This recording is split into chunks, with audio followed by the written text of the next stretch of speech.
Hello friends, welcome to my channel. Today I am going to read the Hindu Bureau. What is the COVID-19 situation in India? The story so far.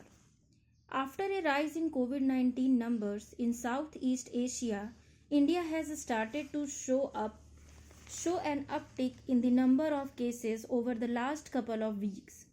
The numbers slowly grew to hit 5,755 cases as of Saturday 5:30 p.m. as per the Ministry of Health's COVID-19 dashboard. What is the medical advice? The same day dashboard states that 5,484 people have been discharged. Even as the numbers rise, doctors and experts have repeatedly stated that seasonal spikes and dips in COVID-19 cases are to be expected since it had moved from a pandemic to an endemic infection. The COVID-19 virus is co-circulating with other seasonal viruses. They point out, and currently the dominant strain is an Omicron subvariant from which the subcontinent has adequate immunity.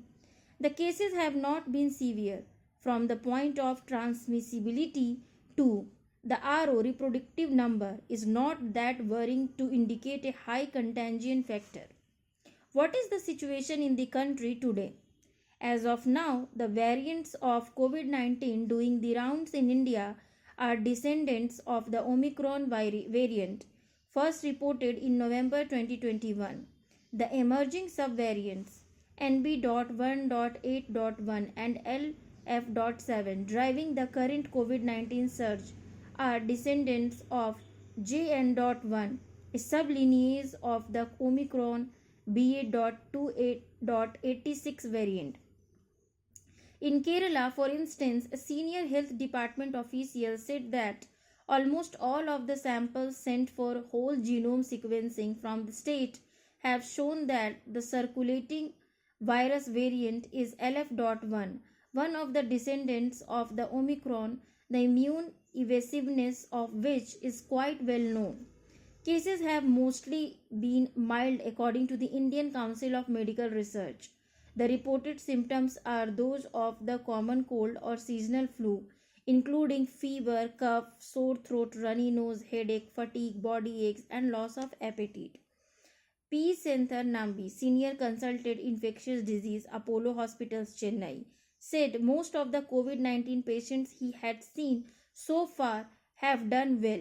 Most of them had only an upper respiratory infection. These patients were managed based on their symptoms, and most of them did not require any COVID-19 specific antiviral medications. Prior exposure to the infection, the effects of the vaccines taken, or a combination of both factors with vaccine induced antibodies could be playing a difference with these new playing a protective role, he explained. The key difference with these new strains, said Susan Bardhan, consulted tuberculosis and test disease Narayan Hospital, R.N. Tagore Hospital, Kolkata, is their speed, not their severity.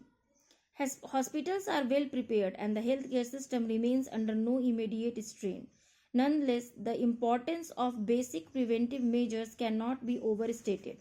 What is the vaccine position? India launched the world's largest COVID-19 immunization drive in January 2021.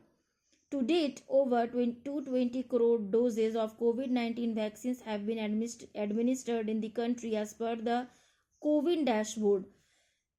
These were primarily of the two vaccines available then, AstraZeneca's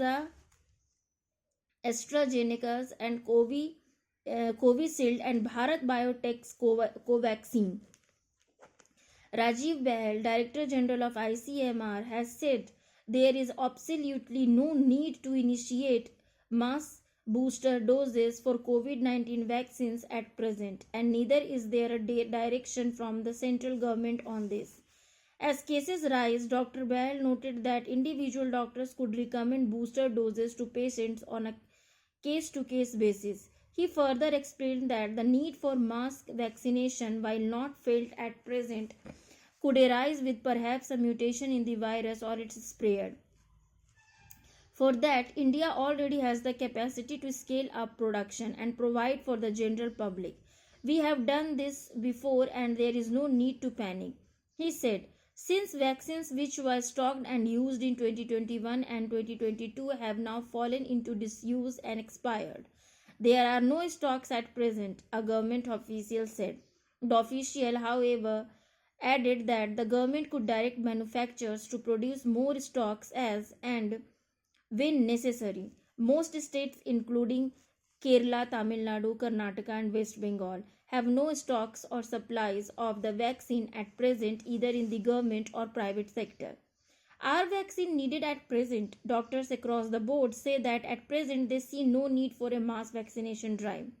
By the time Omicron ran its course, almost all of our population had been exposed to the virus. Even when this antibody production wanes, the long-term immune memory remains. This innate immunity plus the vaccine-derived immunity through good coverage of the initial 2 doses means that most people have a strong hybrid immunity against COVID-19, the Kerala Health Department officials said. Previous vaccines may not be very effective against the Omicron variants but would, however, offer protection against serious forms of the disease. Though two indigenously developed nasal vaccine specifically targeting the Omicron variant from Bharat Biotech and Indian Immunologicals, as well as another vaccine for the Omicron variant, were made available in the Indian market. The uptake was low, doctors said. Kiran Madala, a Hyderabad-based doctor, part of an international group of genetic epidemiologists under the COVID Treatment Exchange Organization, said the current World Health Organization guidelines recommend vaccines primarily for individuals above 70 years of age.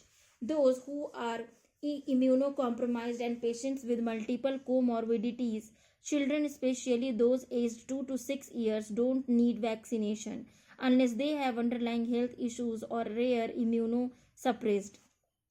Dr. Nambi in Chennai and sometimes those who have travel obligations have requested the vaccines, but none are available at present. But I wish that there was an option of vaccination not for the general population in large, but for two subsets of patient groups in whom the infection could cause problems, he said. One, those who have not received any COVID-19 vaccines or missed an infection, leaving them without immunity, while the second are those with comorbidities and who are immunocompromised. T. Jacob John, retired professor of clinical virology at Christian Medical College, Vellore, also said that the elderly and immunocompromised people needed to be vaccinated again, irrespective of whether they were fully vaccinated 2 doses and a booster or had been exposed to the virus earlier. State governments, however, have taken a more cautious stance. Whether vaccination is required or not depends on many factors, said T.S. Selva Vinayagam, TN Director of Public Health and Preventive Medicine. We need to study the epidemiology of the current cases before commenting on the requirement for vaccination now. Kerala has said it was not advocating for or against COVID booster shots because of the lack of epidemiological data that booster doses offered enhanced protection against emerging immune evasive variants. What next? The Delhi High Court earlier this week directed the centre to submit a thorough status report detailing its actions regarding the policy for sample collection centers, and transportation of samples.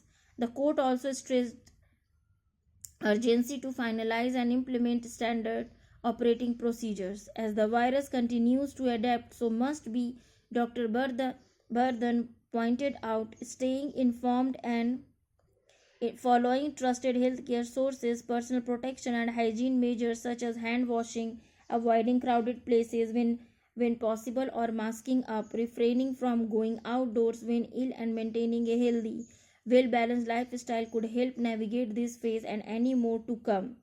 This is compiled by Zubeda Hamid with inputs from C. Maya in Kerala, Serna Josephine M. in Chennai, Bindu Sajan Perapadan in Delhi, Afsan Yasmin in Bengaluru, Shravana Chatterjee in Kolkata, and Siddharth Kumar Singh in Hyderabad. Thank you for listening.